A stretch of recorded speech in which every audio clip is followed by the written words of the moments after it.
সে মহাপুরুষ হোক, মহাত্মা হোক, কর্মের ফল সবাইকে ভোগ করতে হয়।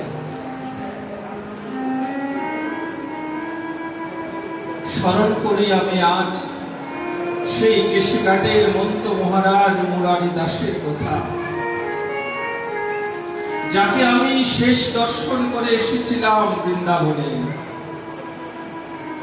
যিনি এসেছিলেন, সর্বশেষ আমার পাঠ ছিল দেউল গ্রামের শ্রীপাঠে। সেদিনের কথা আজও আমার মনে হয়। ওই দিন অজয় বাবুর ভাই, বড় ভাই দেহত্যাগ করেছিলেন অধিবাসের দিনে। মুরারি বাবা ছিলেন সেদিন পাঠ অন্তে। আমরা দুজন মুরারি বাবার সঙ্গে অনেকক্ষণ কথা বলেছিলাম। পরবর্তীতে আমি বৃন্দাবনে যখন তাকে দর্শন করতে যাই, তখন তিনি দীর্ঘ সময় ধরে বিছানায় পড়ে আছেন, রোগের যন্ত্রণা ভোগ করছেন। কাউকে সেখানে যেতে দেয়া হয় না।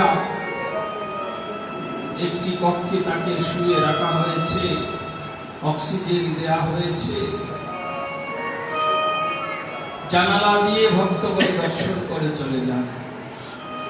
কিন্তু মুরারি বাবার শিষ্য আমার এক বোন ছিলেন, তিনি অনেক বলে কয়ে যে আমার ভাইটি এসেছে সিলেট থেকে, একটু দর্শন করবে। আমার সেই পরম সৌভাগ্য হয়েছিল সেদিন ওই কক্ষে প্রবেশ করে তাকে দর্শন করা। কিন্তু ওই সময় সত্যি দর্শন করার মতো নয়, হৃদয় বিদারিত হয়ে যায়।